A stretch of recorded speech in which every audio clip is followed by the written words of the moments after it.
Hola, ¿qué tal? Bienvenidos a un nuevo programa de La Buena Vida, donde cada edición les traemos a los mejores referentes y a los mejores expertos en salud y en bienestar que nos dan recomendaciones y nos ayudan a tener una vida más saludable y más plena.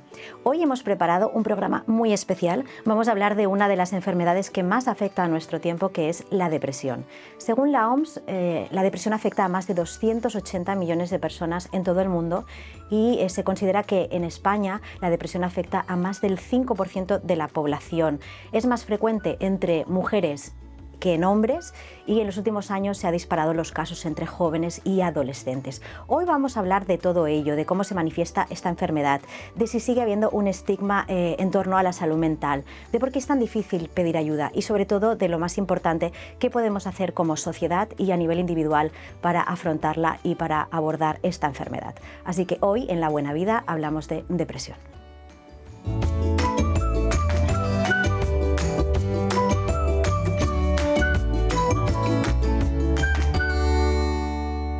Pues para ayudarnos a entender un poco la depresión, pero con una mirada más rigurosa, hoy hemos invitado a nuestro plató a dos referentes de la salud mental. Ellos son el doctor Eduard Villeta, que es psiquiatra y es jefe de servicio de psiquiatría y psicología del Hospital Clínic de Barcelona. Gracias y bienvenido. Hola. Y luego tenemos también a la doctora María Portella, que es neuropsicóloga y es investigadora en salud mental del Hospital de Sant Pau. ¿Qué tal? Bueno, pues bienvenidos a los dos. Vamos a empezar por el doctor. Doctor, en la depresión, pues esto, todo el mundo puede pasar, ¿no? Por tristezas puntuales, pues también atravesar momentos muy difíciles, ¿no? En la vida, ¿no? Y podemos tener pues estados de ánimos que a veces son muy bajos. Pero cuando decimos que tenemos de verdad una depresión clínica, ¿de qué se trata? La depresión es una enfermedad y no es lo mismo que estar triste o estar desanimado o que haya perdido tu equipo de fútbol o que haya pasado cualquier otra cosa, incluso grave, ¿no? Estamos preparados para afrontar la adversidad y estar triste forma parte de lo normal. Pero es verdad que hay personas que en un cierto momento, por una serie de causas complejas, genéticas, pero también ambientales, pues pueden caer en una enfermedad que es la depresión y que a veces cuesta de distinguir de esos estados normales de tristeza, de preocupación, de mucho estrés, pero que no es exactamente lo mismo que la enfermedad depresiva. Claro. ¿Y cuándo podemos, o sea, en qué momento podemos decir, uy, aquí ya estamos ante una depresión? ¿Qué síntomas da? Los síntomas son conocidos, es falta de ilusión, es falta de motivación, falta de energía, fatiga, molestias físicas inespecíficas, tristeza, pensar en la muerte, pero incluso todo esto, que forma parte de la depresión, puede ocurrir de forma transitoria, circunstancial en ciertos momentos. Claro. Es cuando esto dura más, cuando esto dura un tiempo, cuando ya afecta a lo que llamamos la funcionalidad, es decir, la persona, cuando ya le afecta a su trabajo, cuando le afecta a su familia, cuando afecta a las relaciones con sus amigos, con sus seres queridos. Al final, ahí ya estamos hablando de una depresión. Y por eso la gente tiene que animarse a no tener miedo a ir a los profesionales y consultar, porque si luego es una cosa menos grave, pues se puede solucionar a veces con unas sesiones de terapia sencillas, o a veces una psicoterapia un poco más intensa, o a veces con una medicación, que existen fármacos muy seguros y eficaces. Genial, vamos a hablar de todo ello, pero también querría saber, doctor, si nos puedes explicar también qué tipos de depresión hay, ¿no? Porque hablamos, por ejemplo, de la distimia, de la depresión mayor, también hablaremos ahora de la bipolaridad. ¿Qué tipos de depresión hay? Bueno, la depresión se puede expresar de muchas formas, pero los dos tipos más importantes son los que llamamos la unipolar o la depresión mayor común, que son estos síntomas que acabo de contar, de una forma pues persistente y a veces episódica. A veces tienes una depresión, te recuperas y vuelves a tener otra al cabo de un tiempo. La depresión bipolar es el otro tipo importante. Tiene como característica que se asocia a episodios en que se produce lo contrario, una aceleración, un exceso de energía, muchas ganas de salir, de quedar con gente, de gastar dinero, incluso puede llegar a extremos en que pierdas la noción de la realidad. Claro. Entonces, esos altibajos, eso es el trastorno bipolar, que se puede expresar como una depresión. Por tanto, lo primero que hay que distinguir cuando hay una depresión, primero es ver si es realmente una depresión, solo es unas circunstancias adversas transitorias, o si es una depresión que va a ido precedida o va a ir acompañada de episodios de euforia y de cambios de humor, o simplemente son episodios depresivos que a veces pueden ser recurrentes, ¿no? Que se pueden repetir en el tiempo. ¿Y va asociado siempre la depresión con la ansiedad, que también es el mal de nuestro tiempo? La ansiedad es todavía más frecuente que la depresión, Claro. y puede ir sola o acompañada de depresión. A veces, cuando la ansiedad se hace más crónica, aparece una depresión asociada a la ansiedad. Y entonces, bueno, llega un momento en que hay que hacer un tratamiento pues adecuado, ¿no? Farmacológico, psicológico, etcétera. Pero la depresión puede ir con y sin ansiedad, y la ansiedad puede ir con y sin depresión. Caray, caray, vaya tándem. Vamos a ver un momentito un vídeo del actor Javier Marín, que es presentador, que ha reconocido públicamente pues, que fue diagnosticado con un trastorno bipolar, y así vemos también el testimonio de una persona que lo ha vivido y lo comentamos. De repente mi cabeza empezó a funcionar de una manera distinta, veía la realidad distorsionada, cosas muy extrañas, actuaba de manera muy extraña. Para mí no, porque yo estaba viviendo una especie de realidad paralela y yo ese momento lo disfruté mucho, ¿no? Pero mi entorno estaba muy preocupado.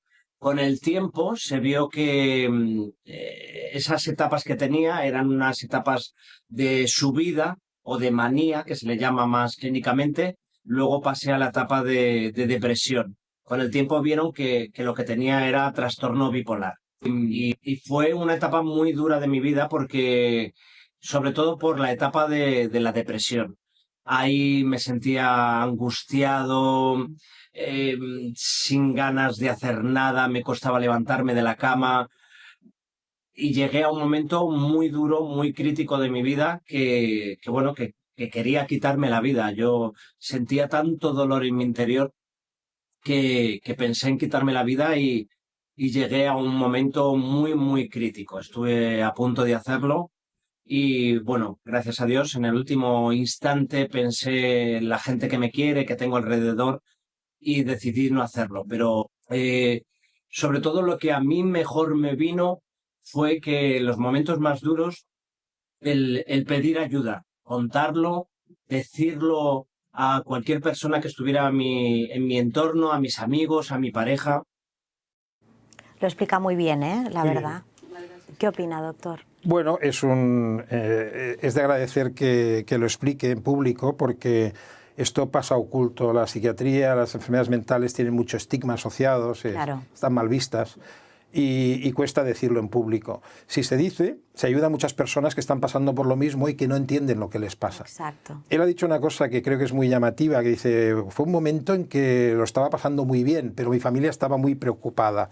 Esta es la única... Es curioso, ¿no? Porque él dice, estaba disfrutando. Disfrutando. O sea, que en esta parte él está bien. Es la única enfermedad... O él cree que está bien. La única enfermedad en que la gente es feliz estando enferma. No hay otra enfermedad que dé felicidad cuando estás ¿Cómo mal. le quitamos esa felicidad, doctor? Se la quitamos porque eso lleva a la catástrofe, que es lo que él ha contado después. Luego viene la depresión, aparte de que luego te das cuenta de que has hecho cosas en ese universo paralelo que él decía, que te has equivocado. Hay gente pues que compra varios coches que sin tener el dinero para hacerlo, ¿no? O que regala cosas, o que se mete en negocios disparatados, o que se mete en relaciones de pareja que en el fondo no quería tener, pero se mete en líos. A la gente, cuando está acelerada, se mete en líos, ¿no? Puede consumir drogas también, que eso... mucho más peligroso todavía. Más peligroso. El trastorno bipolar tiene este elemento de la época de éxtasis, la época de miseria de la depresión, que en eso la parte depresiva se parece a las depresiones no bipolares. Vale, pero se tratan de manera distinta, entonces. Sí, por eso es muy importante distinguir un diagnóstico del otro. Claro. Porque el tratamiento es distinto. Doctor, y para entendernos, ¿cuáles son las causas que desencadenan una depresión? Porque él hablaba ahí de varias cosas, ¿no? De estrés laboral, de tal. También hay factores genéticos, es decir, de padres depresivos nacen hijos depresivos, o sea... Sí, pero a veces la gente tiene una visión como muy dogmática de la genética. La genética solo te da probabilidades. Igual que no somos idénticos a nuestros padres, pero nos parecemos en algo, pues también el riesgo de ciertas enfermedades va asociado a la genética, pero no tiene por qué ser idéntico la misma expresión de la enfermedad que en un padre o una madre. Pero sí hay un elemento genético. Esto lo hemos estudiado muy bien, lo hemos publicado, y sabemos que hay una parte genética y luego hay una parte ambiental, que tiene que ver pues, con cosas que muchas personas tienen, que es estrés, sea laboral, familiar, circunstancias adversas. Bueno, entonces cuando se junta la predisposición con las circunstancias que lo precipitan, aparece la depresión. Claro. Pero no puedes hacer solo una prevención por un lado sin hacer otra. Y entonces eso al final el tratamiento significa que también vas a tener que abordar la parte biológica, la parte de que hay cambios hormonales y en los neurotransmisores del cerebro, y la parte psicológica y social de entender mejor qué ha ocurrido, de recibir ayuda, de que un poco te ayuden a entender lo que te pasa. Claro. Y eso lo hacemos normalmente en equipo, psiquiatras, psicólogos, enfermeros de salud mental, trabajadores sociales. Esa es la fórmula ideal, ¿no? Claro, esto es la fórmula ideal. Por eso ustedes se conocen también, han trabajado juntos. Aquí tenemos a María Portella, que es neuropsicóloga. Y usted, en todos los casos que ha ido viendo, ¿cómo se manifiesta en la vida cotidiana esta depresión? Bueno, como ha explicado muy bien Eduard, es esta afectación de la funcionalidad cotidiana, ¿no? Es decir, la persona que está deprimida no está solo triste. Lo que se le afecta también es su capacidad para afrontar el día a día, ¿no? Desde la cosa más sencilla a organizar una reunión con Se le hace una montaña. Todo es una montaña, todo puede ser una montaña. A mí me gusta mucho describir la depresión por su propio nombre, ¿no? Depresión significa que todos los sistemas vitales están funcionando por debajo del nivel óptimo que podríamos llevar, ¿no? Y en este sentido, pues claro, acaba afectando a todas las áreas que ya ha mencionado el doctor, ¿no? Que al final es la vida de la persona la que se ve afectada. ¿Y por qué cree usted que cuesta tanto pedir ayuda? También lo ha medio mencionado él, la salud mental y todo lo que es la patología mental tiene asociada un estigma muy grande, ¿no? Sí. Porque se atribuye mucho a debilidad, a falta de interés o voluntad de la persona, claro, cuando no está bien, ¿no? Es decir, una persona que llega al trabajo y dice no puedo, pues ya se considera que es su culpa, ¿no? Que no está haciendo todo lo que tendría que hacer para llegar a los objetivos o a lo que se le requiere, ¿no? Y en este sentido, esto es uno de los factores. También hay mucho desconocimiento. Claro. También en otras patologías y en otras enfermedades hay desconocimiento, pero en el caso de la psiquiatría yo creo que es el campo quizás más joven, ¿no? Dentro de la medicina. Es complejo. Y siempre se ha asociado a otros factores que no parecían tan médicos, ¿no? Y este desconocimiento pues hace que la gente no pida ayuda, se piense que son, bueno, pues reacciones normales o reacciones que quizás están un poco sobrepasadas, pero que ya se pasará. Y este ya se pasará es lo que nos da muchos problemas después, porque cuanto más tarde tratamos, peor es el pronóstico, ¿no? Claro. Esta prevención. Más difícil la recuperación. Claro, ¿no? porque ya el cuerpo ya ha sufrido, ¿no? Ha sufrido en muchos aspectos, tanto mental, pero también físico muchas veces. Hablaba usted del estigma, también lo comentaba el doctor, hablábamos del estigma, y precisamente antes veíamos a Javier Martín. Vamos a ver un pequeño vídeo también de Mercedes Milá, que es una presentadora muy querida y conocida también en nuestro país, y también explicaba pues, que había tenido varias depresiones y que además ya se le está como cronificando y está encontrando una dificultad en su vida para seguir adelante. La primera vez, bueno, es una razón de amor, le pasa a muchísima gente, no pasa nada. Si no tienes más, aquí se queda la cosa. Vale. Luego tuve la segunda, ya metido en harina con el gran hermano, sí, y se supone pues por dormir poco, me dijeron. Ya.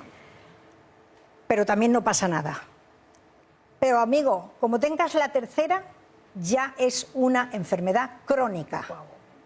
Y ahí estoy yo. O sea, el día que me dijeron que yo tenía una enfermedad crónica y que por lo tanto podía aparecer y desaparecer en muchos momentos, que es como una espada de Damocles, ¿no? Que la tienes encima de la cabeza siempre. Y de repente sientes aquí como, que me lo entenderá la gente, vamos, estoy segurísima que si a alguien le ha pasado, lo entiende. Es como un puñalito aquí, como que te aprietan aquí y dices tú, ya está, aquí está. Está cabrona. Pero Mercedes, ¿tomas pastillas? Sí, pero hay veces que no me hacen efecto, hija. Hoy pensaba en eso, hoy podrían haberme hecho efecto y no me han hecho efecto y me he estado llorando como una idiota muchas horas.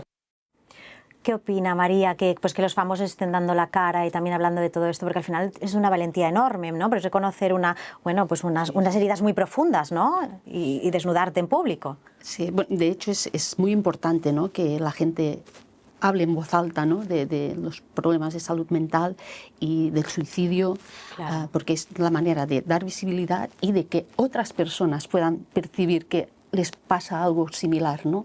Y personas como la que hemos visto de Javier o de Mercedes son personas que se expresan muy bien, claro, que son muy claras, que tienen un mensaje muy directo. Y esto ayuda, claramente ayuda. Aunque también podemos tener la otra parte, ¿no? Que no tan positiva, que es el riesgo de romantizar la salud mental, ¿no? Interesante esto. Y a mí a veces las películas o las series, como tratan estos temas, no son suficientemente finos o sensibles, porque no se puede banalizar. Son enfermedades, como decía el doctor, ¿sabes? Son enfermedades que se tienen que tratar. Este mensaje que decía Mercedes, ¿no? De que a veces no le funciona. Es que es así, es que no vamos a tener una respuesta continua muchas veces, ¿no? Y se tendrán que hacer ajustes o cambiar la estrategia terapéutica a nivel psicoterapéutico. Se tendrán que hacer cosas, porque no es una ciencia cierta que con las pastillas ya va bien o con la psicoterapia ya va bien, porque la propia vida oscila y tienes momentos que son mejores y peores. Expresarlo esto, hacerlo visible, claro, esto muchas veces no hay tiempo cuando en las redes sociales alguien explica algo, ¿no? Pero esta es la realidad de la enfermedad mental. Y quizás está muy bien que se visibilice, que existan estos testimonios, pero sin entrar en este riesgo de romantizar la enfermedad mental o de que es algo que bueno, es pasajero o que con fáciles soluciones pues ya está resuelto, ¿no? Que se puede convertir en crónico, que se puede se puede identificar y diga, pues a mí también me pasa y a lo mejor no le pasa. Entonces es verdad, es mucho más complejo de lo que parece, y yo les agradezco precisamente que vengan hoy y que pongan un poco de luz en todo esto, porque es importantísimo. También me gustaría saber, decíamos en la introducción que precisamente parece que la depresión afecta más a las mujeres. ¿Está relacionada con las hormonas femeninas y los momentos estos de cambio en una mujer, ¿no? Pues los embarazos, pues los pospartos, la menopausia? Sí. El cuerpo de la mujer es un cuerpo que sufre muchos cambios hormonales a lo largo de su vida, mucho más que en los hombres, y sí que se ha relacionado que esta feminidad pues está más asociada a tener más riesgo a padecer una enfermedad depresiva, ¿no? En este sentido también está todo el componente genético, todo el componente ambiental, que junto con estas hormonas que cambian y que realmente afectan el estado de ánimo, pues pueden ser un precursor muy importante a que las personas, bueno, las mujeres, pues tengan más riesgo de padecer depresión. Además, también toda la cuestión de las hormonas es que ha recibido poca atención por parte de la medicina, ¿no? Es muy nuevo esto, ¿no? Exacto, esta perspectiva de, vamos a ser concretos, de sexo en estos casos, pues nos está ayudando a tener una visión mucho más amplia y a entender que hay procesos que sí que son normales en las mujeres, relacionados con las hormonas, con las diferentes etapas de su vida, ¿no? Embarazos o menopausia, etcétera, pero que también hay otros factores por el hecho de ser mujer. Claro. Y es, bueno, este poco reconocimiento, esta sobrecarga en la vida, mucho más estrés en lugares de trabajo determinados, etcétera, ¿no? Y esta perspectiva de sexo pues está abriendo esta posibilidad. Y sí, efectivamente tenemos muchas más mujeres que tienen depresión que no hombres. Queda clarísimo. Muy bien, pues vamos a pasar ya, hemos hablado un poco del diagnóstico, ¿no? Pues hemos hablado un poco de la sintomatología que da la depresión. Vamos a hablar un poco pues de los tratamientos que hay, doctor. ¿Qué tratamientos hay actualmente? ¿Cuáles están funcionando más? Y bueno, pues si hay un poco de esperanza, ¿qué tratamientos de futuro tenemos? Esperanza ahí fundada, porque tenemos tratamientos tanto farmacológicos como psicológicos, como otra modalidad que es a través de la neuromodulación, que es a través de la estimulación cerebral, sea magnética transcraneal, repetitiva. Hay una serie de modalidades en que a través de estimulación magnética, que no tiene efectos adversos, puedes mejorar la depresión. O sea que esos son tres tipologías, ¿no? Normalmente lo que hacemos es, en función de los síntomas del paciente, la historia previa, respuesta a tratamientos previos, etcétera, elegimos la combinación más adecuada. A veces puede ser solo fármacos, a veces solo psicoterapia, a veces solo estimulación o a veces una combinación de las tres cosas, ¿no? Y hay tratamientos que ya llevan años funcionando, que se toleran bien, pueden tener algún efecto adverso, pero generalmente son efectos tolerables, náuseas, alguna molestia, y que funcionan en 2/3 de los casos. El otro tercio necesita tratamientos un poco más sofisticados y se han ido descubriendo fármacos con un perfil distinto, con un mecanismo de acción distinto, que han hecho que podamos, de ese tercio, la mitad, resolverlos de forma efectiva. Entonces nos queda como solo, pues como un 12% así de los casos que son más complicados. Y por suerte hay mucha investigación, de forma que ahora mismo hay fármacos que están a punto de ser aprobados, que se están investigando y que van destinados precisamente a ese subgrupo de personas que no responden bien a los fármacos más habituales. Se llaman depresiones resistentes, ¿no? Sí, exacto. Sí. ¿Desde su hospital tienen alguna unidad de investigación? Sí, nosotros tenemos, igual que tiene también el Hospital de Sant Pau, tenemos una unidad asistencial, pero que hace investigación y docencia en trastorno bipolar y en depresión, las dos patologías. Y formamos parte del CIBER de Salud Mental, que es la red española de investigación en salud mental, de la cual fui el director científico hace unos años. Y somos un equipo, junto con el de Sant Pau precisamente, y alguno más, líderes a nivel internacional, a nivel europeo, en investigación en depresión. Hemos participado en muchos ensayos de fármacos, también de nuevas psicoterapias, esto lo contará mejor María, y de también estas técnicas de neuromodulación. Qué bueno, qué interesante. Vamos a ver un pequeño vídeo les planteo un debate, pues un vídeo que está circulando por las redes de un psiquiatra, pues que considera que estamos medicando mucho y que se está haciendo un uso excesivo de los antidepresivos. No estás deprimido, estás rabioso. Yo llevo años viendo, y esa epidemia de depresión es mentira, nunca ha habido una epidemia de depresión. Lo que veo es personas enfadadas, muy disfóricos, muy cabreados, muy rabiosos, rabia que no pueden además expresar.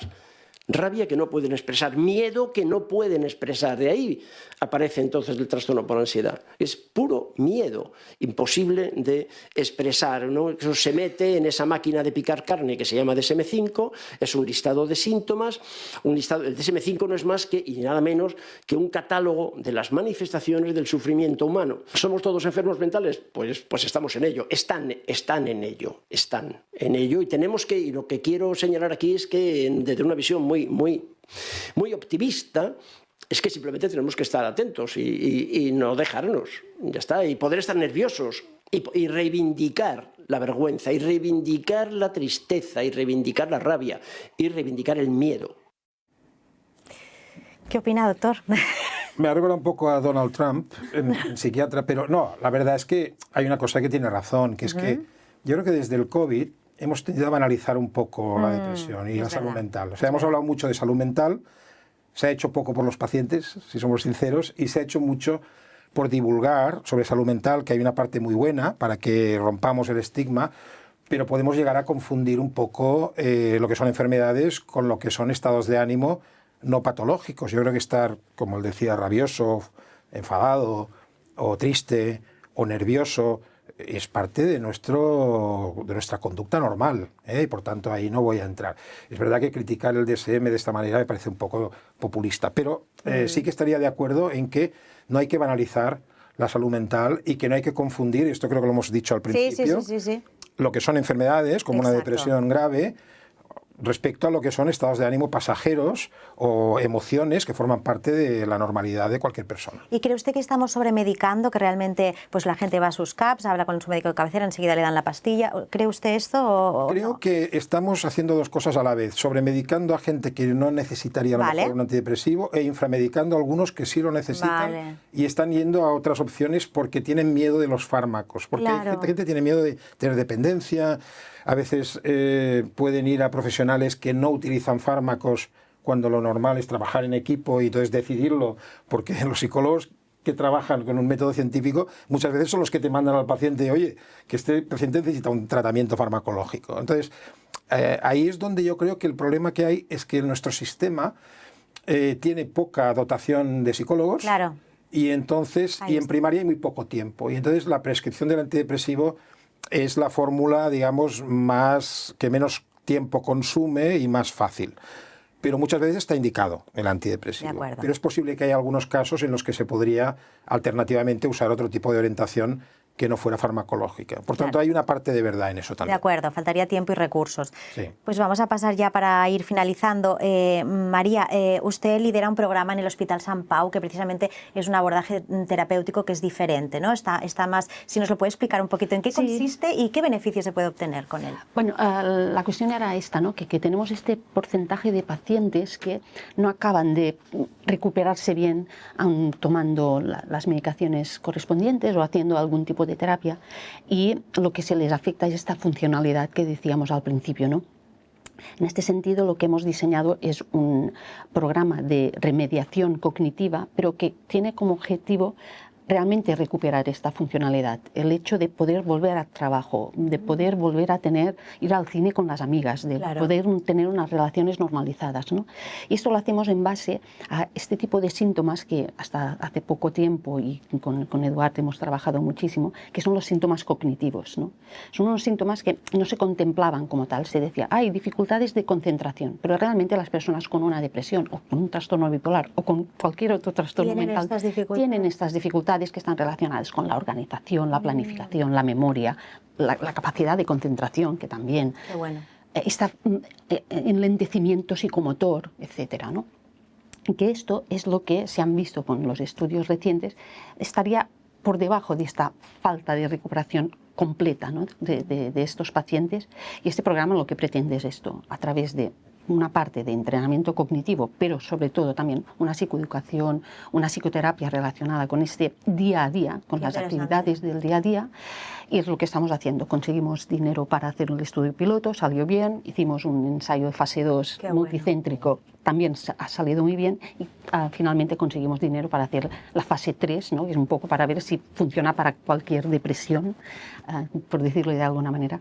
Y en este sentido es esto, ¿no? El hecho de contar con unidades que son especializadas en depresión resistente o en depresión, tanto en el Clínic como en Sant Pau, y estos consorcios, ¿no? También el CiberSam nos permite esto justamente, ¿no? De acabar desarrollando cosas, porque nosotros nos basamos en un programa de remediación del trastorno bipolar que habían desarrollado en el Clínic, ¿no?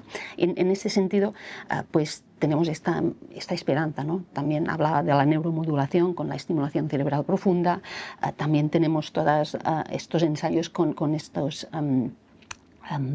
fármacos psicodélicos, ¿no? Que se llama, y que muchas veces están coadyuvantes con psicoterapia simultáneamente, ¿no? Claro. Y esto es este trabajo en equipo, ¿no? Multidisciplinario. Exacto, es multidisciplinar, es un abordaje más 360. Exacto. Y además para es interesantísimo. que el objetivo no sea bajar la depresión en el sentido de ya no estar triste o dormir bien o recuperar la gana, el apetito, ¿no? Sino que sea que la persona pues recupera su vida, ¿no? Recupere su vida, Exacto. claro, porque no es al final, si te tomas un tratamiento y te aíslas, esto no es la solución. La solución pasa por todo esto, por trabajar todo esto. Es muy interesante. Bueno, mi mayor agradecimiento y profunda admiración por todo lo que hacen. La verdad es que es maravilloso. Gracias por haber venido y que nos haya servido esto, pues bueno, pues para dar a conocer también lo que es la depresión, su gravedad, porque además es una causa pues de incapacidad laboral y lo que hablábamos, ¿no? Pues también de suicidio, con lo cual es una enfermedad pues para mirar con muchísima atención, con menos estigma. Así que muchísimas gracias a los dos por venir. Un placer. Nos vemos Gracias en a otra vosotros ocasión. por invitarnos. Y a ustedes gracias por seguirnos y nos vemos la semana que viene o en la próxima edición de La Buena Vida. No olviden seguirnos por redes sociales. Muchas gracias.